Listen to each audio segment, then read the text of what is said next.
welcome, guys. Coming back from a fun trip. If you ever take trips up north, that's some of the fun stuff, is talking on the way back about what happened, the fish you got, the fish you lost, the experiences.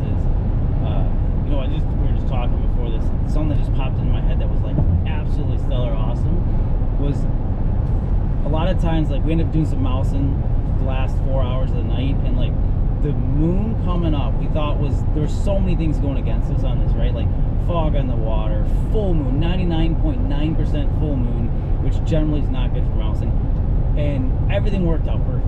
Like, we had like storms coming in and everything worked out great in this trip. And the scenery at night was like unreal with the fog and the moonlight let's back up popping a through. second. Like, so crazy. we went up there to just fish during the day. We got a guide, Wes, who's awesome, West Side guide. Yeah, West props Side to him. PM guide. Wes was awesome. But the whole trip was, we're going to fish with him 4 hours. It's kind of pre-hex hatch. We weren't sure if we were going to hit it. Yeah, really in between hatches. There's not a whole lot going. Gray drakes are done over there, and the hex haven't really started yet. They'll probably blow up this week here, probably tonight. Yeah, so we went up with him in hopes of fishing, call it 4 hours during the day, evening, and then 4 hours of night fishing, maybe catching a hatch. But Brent says, hey man, what time do you want to leave Tuesday? And I said, well, gosh, I want to drop my son off at daycare, and then I want to get up there and fish if you can make it. And that's exactly what happened. And so he said, excellent. So we got up there. What time did we hit the river at? Hit the gas station. So we probably got up there. We're probably hitting the river around 1 o'clock. So we got 1 o'clock, a couple stops. We're a few hours away from the PM.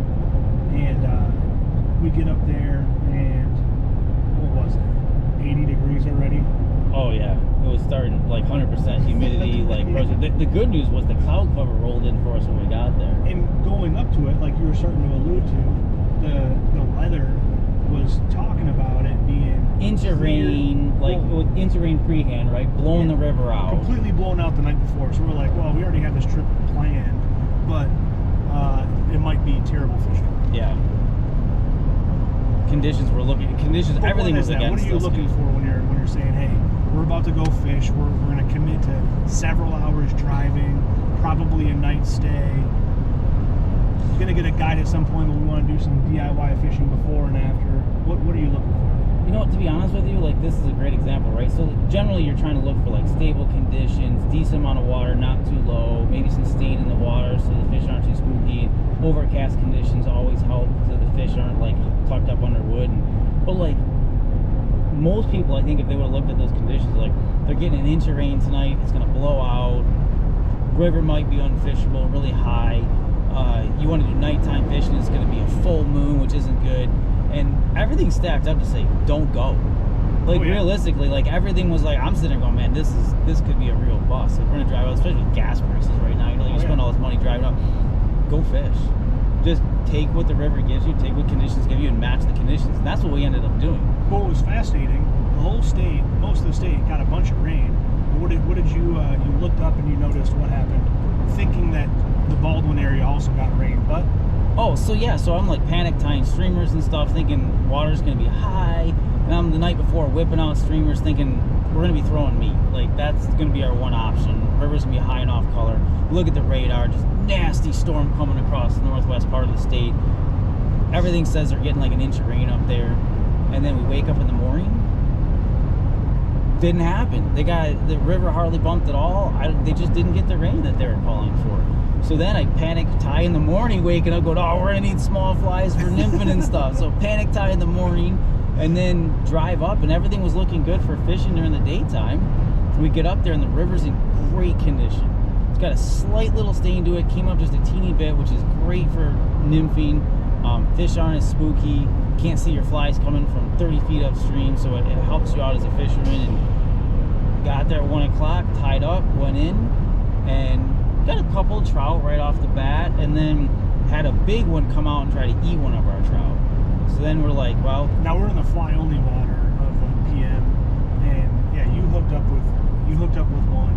a smaller trout. Like 10 inches or something. But coming out of that hole, chasing it hard. Solid 20 inch. 20 incher tries to eat it right off my line. So you look at me, and at this point, I think we're both throwing nips. You got a Euro setup? Yeah, I'm fishing Euro and you got indicator. I got indicator. And then you go, gosh, I hate to do this right off the bat, but I've got an idea of what that fish might like. Yeah, I'm thinking, let the fish tell you what they want, right? So if that fish is going to chase the fish in your line, they want streamers, right? They want meat. So I'm like, dude, we got to try it. So we tie a streamer on your line, and that big boy tried to get it. Right away. Like, almost got that 20-year inch right off the rip. He swatted at it twice, missed it, and then so we decided to put streamers on, fish that for 30 minutes, and nothing.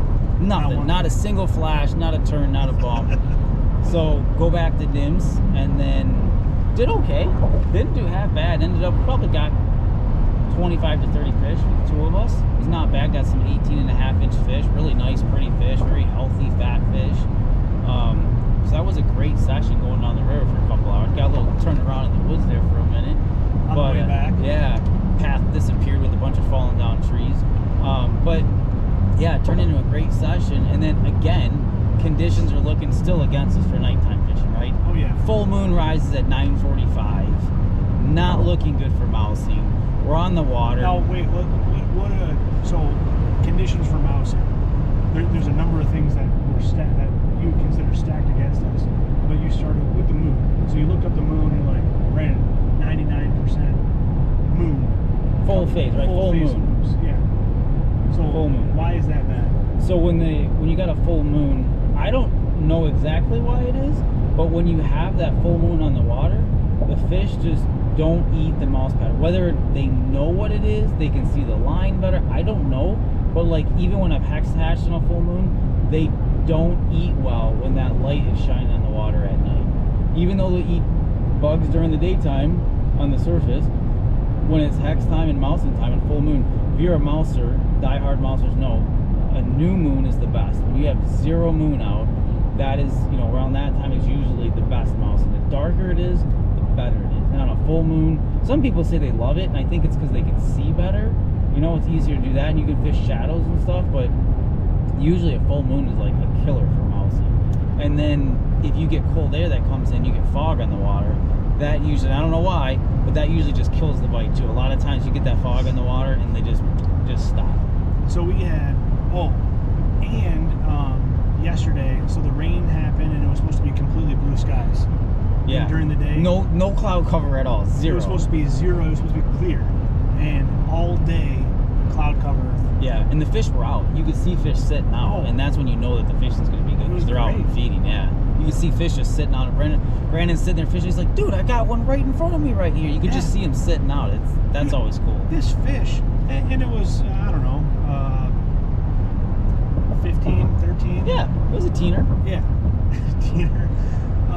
Literally sitting 5 feet from my foot in the water, and I could see clear all the way down. It wasn't sitting in a dark hole. It was just, It was sitting there, and every once in a while, I probably could have sat there and tried tying something up to fish to it. It wanted nothing to do with my nip, so it is what it is. We kept moving, but it's interesting. We thought that it was going to get blown out the night before. We thought that it was going to be completely sky blue day. High pressure, not good. Usually high pressure is not good. When you say high pressure, as in not fishing pressure, but yeah, pressure. So the atmospheric pressure, right? So like high pressure usually means no clouds. And barometric pressure. Yeah, barometric pressure. Thank you. And so that usually just doesn't equate to good fishing. Usually, you can do really good at high pressure days sometimes, but a lot of times that high pressure, the fish tuck underneath the wood. They don't have eyelids, so they can't blink. They have nothing to shade themselves from the sunlight. So when that sun's beaming down on the river, that can be a killer. And make fishing really tough. So we had a nice overcast day, which is great for trout. Then it was a good fishing day. Yeah, it really was. In the 20s of the amount of fish that we caught, and some decent size brown trout. And I caught my first double. Oh yeah, that's right. That was sweet. Brandon sets the hook, he's fighting this fish. I'm like, man, that's a nice fish. And I see the fish, I'm like, that fish is not big enough to pull in that hard. That's a pretty small fish to And also, I'm like, you got two on. And a lot of times with two, you know, we're using barbless hooks to try to take it easy on the fish, on their jaws and stuff. And a lot of times that second fish, one of them will get off, right? Because you get slack in the line and stuff. And we were able to get both of them in the net. So we caught his and you first netted double. the first one. Yep. And then netted the and second then got one the with second. the other one still in it. Yep. That was awesome. That was also my first time switching over to a euro-nymph. So it was interesting how you're reading the river all day long. Before we get into the nighttime situation, I go fishing and I bring something like tie-ups and nymphs, and I'm fishing those for the day. Brent over here sees something happen, sees just reads it completely different. So in a few hour time span, we started off with nymphs, then we went streamers, and then we went back to nymphing, but different. We tried something different out there. Yeah, so we changed our flies a little bit, right? So changing flies a lot. So I think a lot of guys go with the mindset when they go to a river, they'll be like, I'm gonna go dry fly fish. And they get to the river and they're tied up before they get to the river. And you'll hear all kinds of podcasts about this. You'll hear, if you read books about it, they'll be like, don't go to the river with something in mind. You can start off with something, right? You're gonna have some sort of idea, plan of what you want, but then you got to adjust that plan. So like when we switched to the streamers, I'm looking at that fish going, he wanted that fish, right? So if he's chasing and trying to eat that fish, there's a good chance that other fish are gonna be in the same mood. So fish to the way they want to eat. You see fish rising, you're getting action on top, great, do that dry fly fishing. And if you're a die-hard dry fly fisherman, then maybe you just stick with it and you're good with that. But like, I like to change, I like to catch fish, so I like to change with the conditions, you know? So if I can catch them on top, that is probably one of the funnest ways to do it. But change the way the fish want it. So, in something like we actually had quite a few fish hit swinging it up tonight. Like at the end of the drift, let your stuff swing up like it's an emerging bug. And we had a lot of it. Most of them were little, but a lot of fish come up and swipe at it and eat it and get a lot of small ones that way, swinging stuff up at the end. But yeah, change with the conditions, change with what the fish want, you know? If you go with one mindset, I'm only gonna do this, and you're gonna be stubborn and not change, then your catch rate's probably gonna go way down. Now, unless, you know, that day that happens to be the way to do it. So you were fishing the indicator, didn't seem to be doing as good. So then I'm like, here, you've never Euro fished before, like, let's set it up, whole different set of skills here, but like, the more ways you learn to fish, you know, the better the fisherman you become. Like, a lot of fly fishing might frown on, say, throwing jerk baits and stuff, but if you know how a jerk bait works and what gets fish to react, then you can try to imitate that in your flies. And there was even some areas where you said, gosh, this particular section would be pretty difficult to fish with an indicator. Yeah, so Euro fishing, you know, that's the one advantage to Euro fishing is like, so if you got a lot of currents, that fly line gets dragged in a lot of different ways, but with the Euro fishing, you can get right over the top of those and you can pick each seam out. You know, you can get a drift down each seam, each pocket, and you can really pick that water apart. With an indicator, it's hard when you get a lot of seams because you got to try to keep your flies and bobber and everything in that same seam, and it's, you know, indicator fishing definitely has its place. It's a great way to fish, but Euro fishing, you can kind of pick water apart and dissect it, you know. Real quick, a lot of listeners probably understand what the difference is between euro-nymphing and regular nymphing is, but if you were to sum it up. So indicator fishing, you're running a dry fly line, right? And you have an indicator on the bobber, essentially. Thingamabobber, you use yarn, but some sort of indicator that's on the surface. And then it's a suspension device, right? You're suspending your stuff down below that and then drifting that down the river. Versus Euro fishing, you're not... You can go, we usually go 2 flies, but yeah, usually like, you can do a tag it, I guess, with one hanging off the side. Yeah, you can even do, we call it, me and my buddies call it pogo style. Like, you put the weight on the bottom and then you run 2 tags coming off the main line with your fly. It's called pogo style. So there's a couple different ways you can rig that up. And all are very effective. As simple as just going down to the eye and then tying off the hook. Yeah, you can tie usually for trout fishing, I'll go run it down, you know, have your tippet tied on, put the split shot above that, and then run it down maybe a foot and a half maybe to your first fly, and then I'll tie off the bend of the hook and go to the second fly. About another foot down. Yeah, I don't run very far for the trout flies, because the more slack you have in there, the less indication you're going to get that you're going to get a bite, because they can suck it in and spit it out. And the more slack you have in there, the less detection you have of the bites. And I've tried asking you measurements almost every single time we fish, and normally your answer is, well, you know, it's all by feel. I need to pull out a measure. I'm gonna bring a tape next time. And it's funny because it depends, right? Like, so that's 9 inches. That's depending on what you're fishing and the water you're fishing. Like if I was gonna go nymph the mesquite with an indicator, I might run a little bit longer between my flies because the water is deeper. But like if I'm fishing shallower water, I like to run less distance between my flies, because otherwise they'll suspend. Your split shot might get down, but your flies will kind of be up still on an angle. Well, when you're talking about, I mean, what would be the max distance between, and what would be the shortest distance, depending on your water conditions? So I would say generally, as a general rule, I run about a foot to maybe a foot and a half to the first fly, and then about another foot to foot and a half to the second fly. And I don't really ever get longer than that. That'd probably be about the longest. But shortening it up you could shorten it up a little bit, so maybe a foot and a foot. Yeah, so maybe we're talking about 6 inches being a difference. Yeah, well, a foot of the whole setup being which can make a big difference. Oh yeah, absolutely. That can make a big difference. That, you know, can take out a lot of that slack that's in there to detect those bites. So the deeper the water I'm fishing, I'll run a little bit longer. Like there's a consistent overall depth that's a little bit more, I might run a little bit longer between my flies. Like Muskegon, I don't know, I'm gonna say the average depth, like along there, you got like 5 feet average depth, right? It's a lot bigger, deeper river. Whereas the PM, not as much. You know, you're fishing riffles, pockets, holes, so I'd probably run a little bit closer together. And then, so if you're not indicator fishing, the Euro fishing, you don't have a suspension device. You have what's called a sighter, which is a multicolored or single colored line. So it's you have what's called a running line, essentially, a Euro fishing line, which is kind of like a fly line, but it's a single diameter throughout the whole line, and it's a very thin diameter. Then you're running a long mono leader down to your sighter, and then off of your sighter, you run a tippet ring down to, like, for the PM, usually 5-6 foot of tippet, and then you run point fly down, so you tie in another piece of tippet, and you have a point fly coming down off that, and then your tag one coming off of that. And those are usually on jig style hooks with tungsten beads. Because there's no split shot, there's no indicator. Right. You want to get them down, and then you're using that. Holding the rod high, sticking it up high, trying to get a vertical straight up and down on that Euro fishing. If you're, yeah, and then you're just kind of just leading it through, just following it through, just staying just in front of that sighter. And then, slower than the water. Yep, you should be going a little slower than the water, which means you're down in that bottom foot or so, and ticking bottom. You really want to kind of be ticking bottom, not pounding bottom, not dredging in bottom, but just kind of ticking along that bottom. If you're moving too slow, then they're not drifting naturally. You can still catch fish, but if you're drifting more naturally, you're going to get a lot more fish than if you're just dredging that bottom. And that, my friends, is how I caught my first double. That was first time on the Euro rig, double.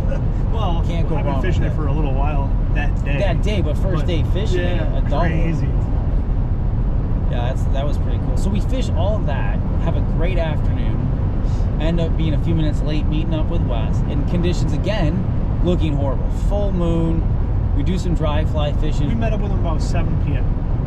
Yeah. Yeah, I mean, we were leaving where we were fishing at 6:08, because you hooked up with a oh yeah, got that nice fish. Yeah, right at the end. We had a double. We actually had a double at the same time. Oh, yeah. Remember that? Because I'm like, oh, I got one. You're like, I got one. We both had that fish at the same time. So I get rid of mine. It's small, nothing big, and you got it. Oh man, that was a good looking brown. That was a nice, really pretty. Yeah. Gold, and got some red on it, some rosy red on it, and really pretty fish. That was a really nice brown. So we hike out, drive over, meet up with Wes, and again, right, I'm looking at the moon phase. We do some dry fly fishing. You actually missed a really nice one on that dry fly, just boondoggling it. Almost right off the yeah, we weren't fishing very long. Kawoomph, a nice teener, probably 16, and I wasn't expecting it. I was just sitting there, you know, okay, we're just getting going. And all you actually had a decent amount of action on that drive. Yeah. You actually had some. I had like, one little guy. Do you have anything that he has? Yeah, I'm like, you got his fly? I'll take one of those. And it wasn't anything crazy. It was a stimulator. Yeah, stimulator. Yeah. Like an orange Yeah, So- orange stimulator. Yep. And so that was fun, right? Yeah. Got to see floating we down had the some river is action. just awesome, right? Had some Going on that risers. river is just so pretty, Oh yeah. so pretty. So Yeah, because you and I were just walking in during the day. Yeah, and we just then walked, We got in with yeah. Wes, and now we're floating. yeah, so we float and then we set up, ate some dinner, which was awesome, and then We rode a while.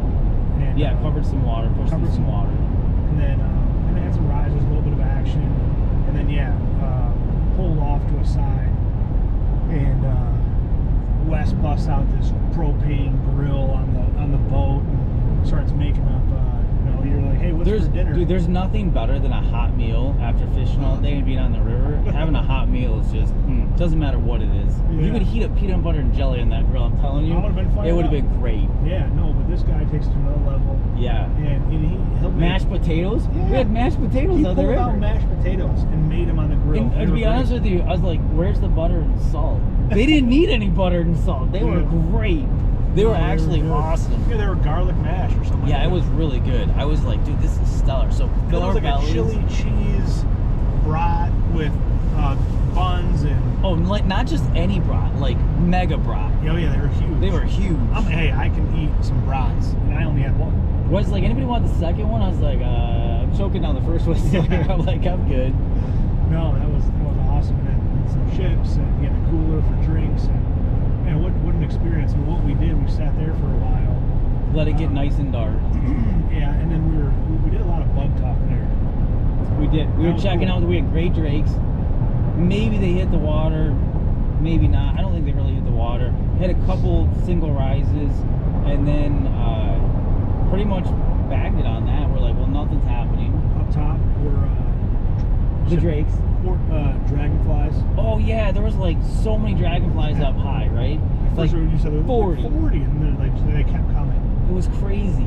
So all those dragonflies, we did see a decent amount of spinners, but that's kind of the deal with drakes. It's amazing. You can see them every night, and a lot of nights they just don't hit the water.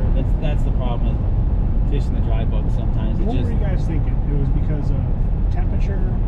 You know what? You can have perfect So you need conditions. to like heat up and then cool down. Yeah, but you can have perfect conditions for them, and the drakes they just do that. Brown drakes are kind of the same way. A lot of hatches, once you get them going, they're pretty consistent and their spinner falls every night. But the gray drakes and the brown drakes, like, they just don't always spin. So we did that. That was cool to see them avoposing, dancing up and down, looking for mates and stuff, hooking up, and then grab the mouse rods, grab 7 weights, put mice on. Oh, real quick.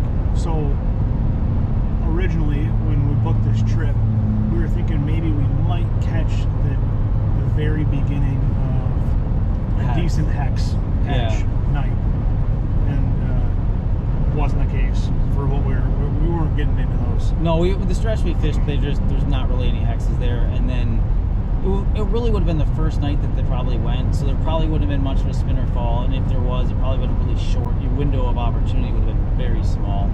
So, but the mouse is always a good call. So, And we you did remember that he said we didn't have a spinner fall, so the fish are hungry. That's right. He's like, they didn't get their meal. He's like, so they're still looking up. Wait, where's our drakes? Yeah, they're hungry. And they were looking up. They were looking up last night, man. They were on it. So I've tried mousing last year, and it was just because,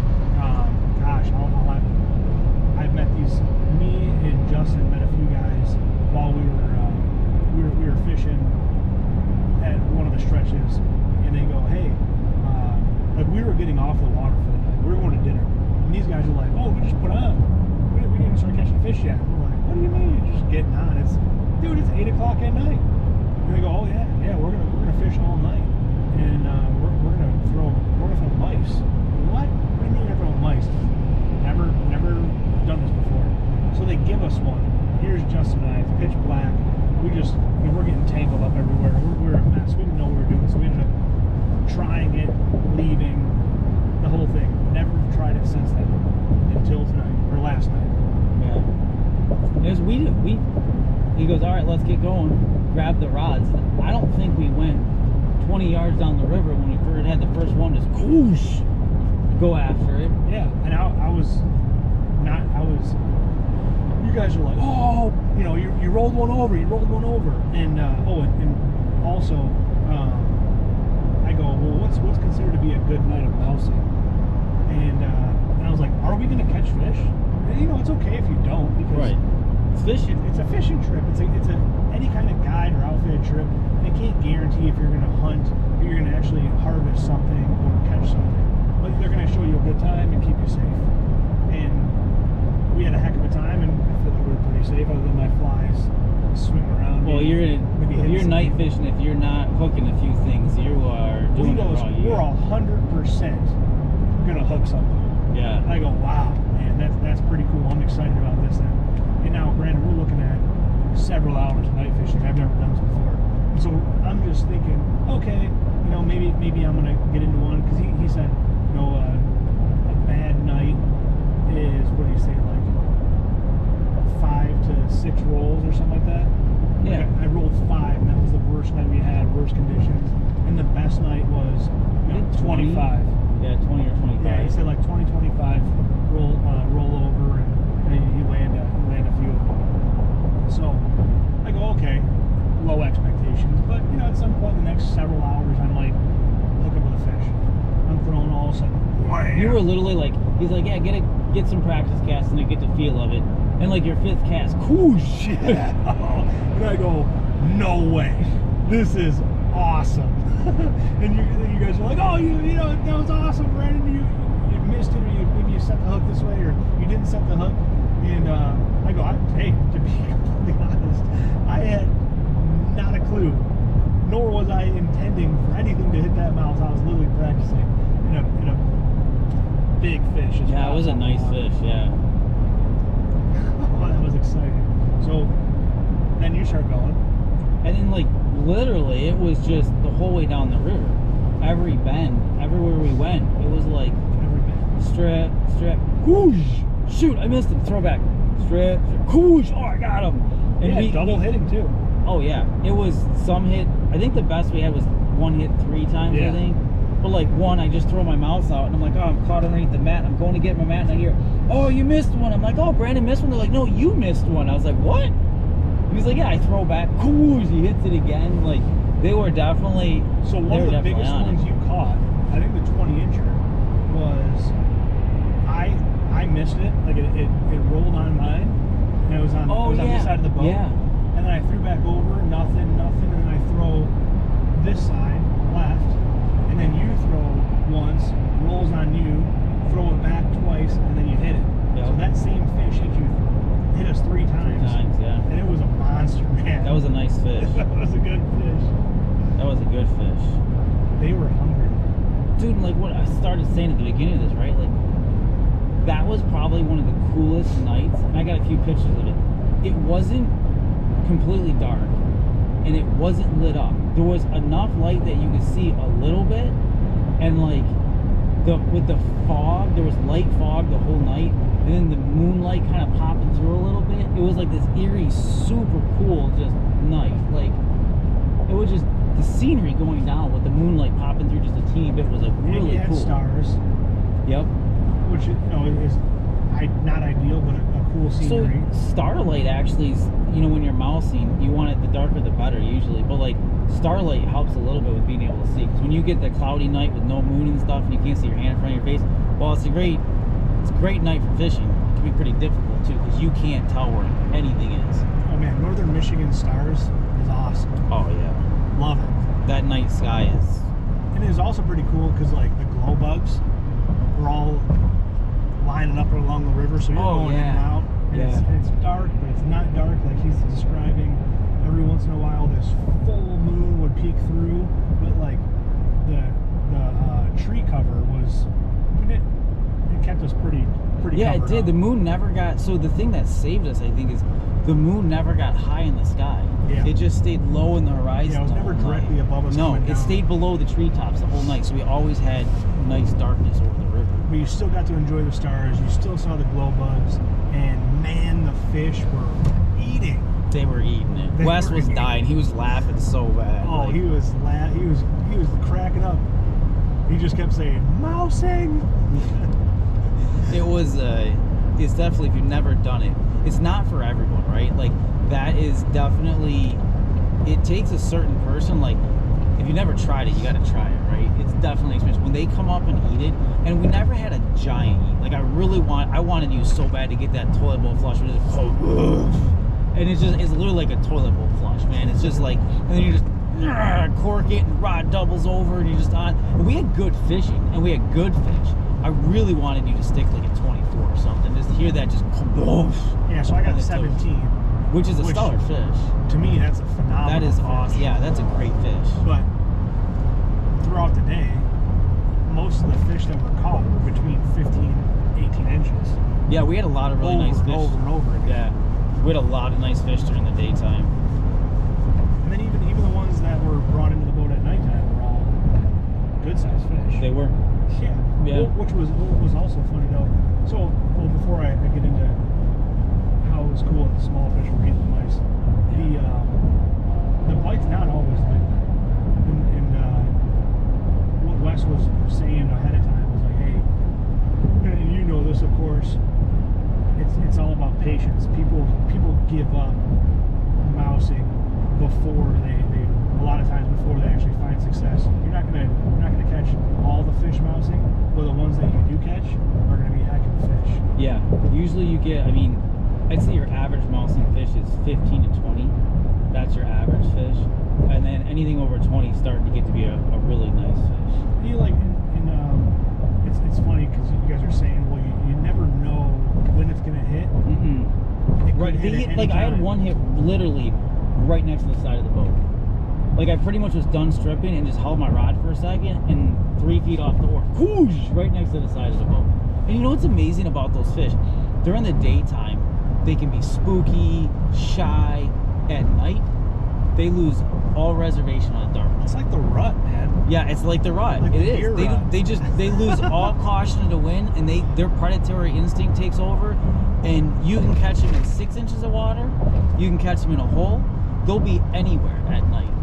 They have their feeding spots. They like to sit. And usually they'll sit in those spots every night. So if you roll one, and let's say you're on an inside bend, he eats on an inside corner. Like, if you go back and make that same swing the next night, a lot of times he'll eat in the same spot every night. So like, we're rowing down, we spooked that big one, right? This fish was sitting in 8 inches of water, and it was 20 inches or bigger. Oh yeah. And he's in it. Now I guarantee you could go back there tomorrow night, and that fish will be sitting in the same spot. They like to hunt. They have their hunting spots, and they will go sit in those spots every night. Unbelievable. That was so much fun. That was an experience. And they were on it. And so some nights you go mousing, like I told you, like, you can roll a ridiculous amount of fish, right? And not catch one. Roll 50, 60, 70 fish, and not one do you stick. And other nights, every single fish that comes up, you don't have to do anything. You're just holding, swinging, and just the rod just doubles over and they grab it. And last night was kind of in between. Some were slashing it and some were just absolutely crushing it. You pretty much almost didn't even have to set the hook on some of them. Some of them just came up and just devoured it. Yeah. Yeah, and then other times they're either just hitting it, attacking it, not biting. I had some decent sized splashes, and not a tug at all on me. No, and it's amazing because you're like, you got this decent sized hook on there, and they come up and they're like, whoosh, and you're like, how? How did you not grab that thing? They hit it with a vengeance. But a lot of times, like we talked about with Wes, they try stunning it, and then they'll come back and eat it after they stun it. They'll try to like knock it, kill it, stun it, and then they'll come back and grab it and swallow it. Yeah, so then strategy there. Which is a hard thing to do. Like if they do my that, first instinct is to pull it back and then cast it back to where they were. well, when you're at night, it's quiet. You're going along, and all of a sudden, whoosh, automatic reaction is just to yank that thing, right? Yeah. And so if you can avoid doing that, which is hard to do, it's hard when it's dead silent and you're all like jacked up, like, especially at a good night when they're eating like that, right? Like any strip, you're gonna get eaten, and then whoosh, and it's hard not to set the hook. But if you can avoid it and wait till you feel them a little bit, sometimes a lot of times when they grab it, they turn and go down with it, and then you feel the tug, and then set the hook into them, And then the ones that stun it, if you can not yank it out of the water, and then sometimes just let it dead drift down a couple feet, they'll come back and grab it and just come out, just pull and just swallow it because they think they stunned it. It's injured now, and now it's an easy meal for them to grab. Mouse. It's a good something time, else, dude. man. It is something else. In the dark, you can't see the bank, you can't see the wood.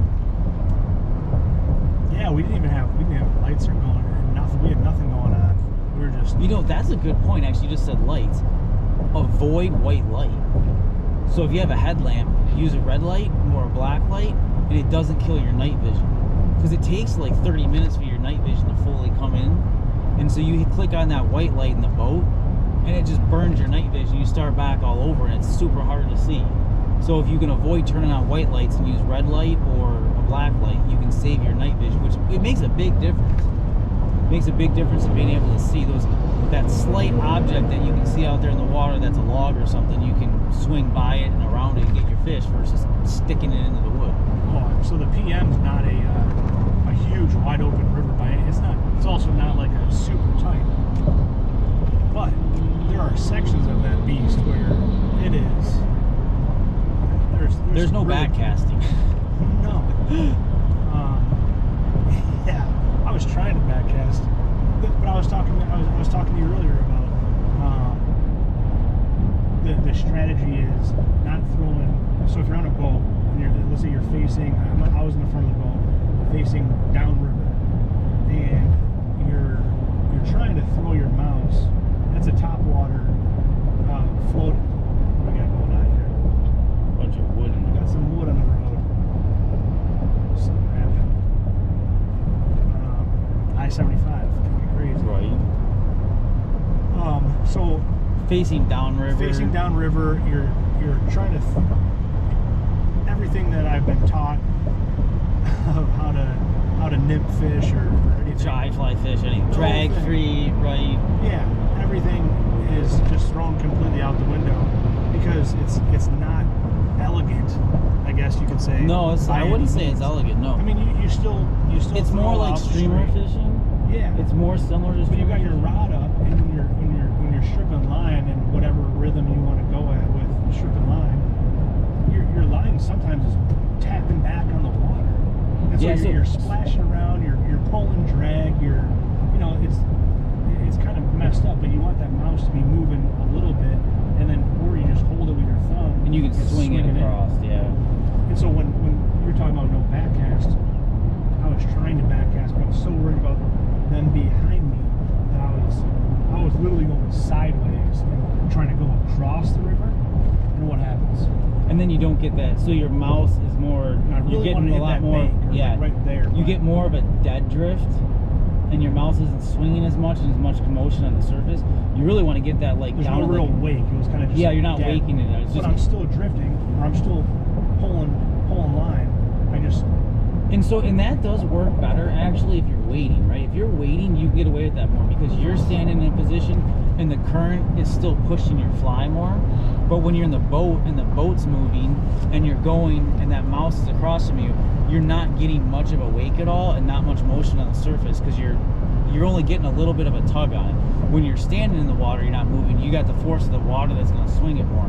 So when you're in the boat, you really got to go down at that 45 down in front of you, and then with some stripping, usually to try to keep it moving, and then swing it out in front of you. If the boat's anchored, like we'd anchor up in a lot of the corners and stuff, then you can throw it out and you can just swing. Because some nights, just like all types of fishing, right? Sometimes they want it stripped. Sometimes just wiggling that tip and just getting that mouse to kind of shiver on the surface, or sometimes just a dead swing. Just let it swing straight across. And different nights, different motions, you know? Sometimes that strip, like last night, for me, the strip was on, right? And then Wes at the end's like, I'm going to throw a couple casts. Well, yeah, do it, man. And he throws a dead swing out there, right? And wiggles it. Pow! Yeah, and just wiggled it. Just wiggle his tip, and then pow, gets drilled by a really nice fish. But then right before that, you were swinging across and getting rolled on, and then I caught my fish swinging and then stripping, and then all of a sudden I got hit. Yep. So 3 different They were techniques, on it same last hole, night. Yeah. and they were crushing it, man. At 2:30 in the morning. Yep. And you can do that till the sun comes up. Unbelievable. Every night. And how many people do you see? None. not one person. Not on one that person. stretch. Not one person. On the world-renowned Pere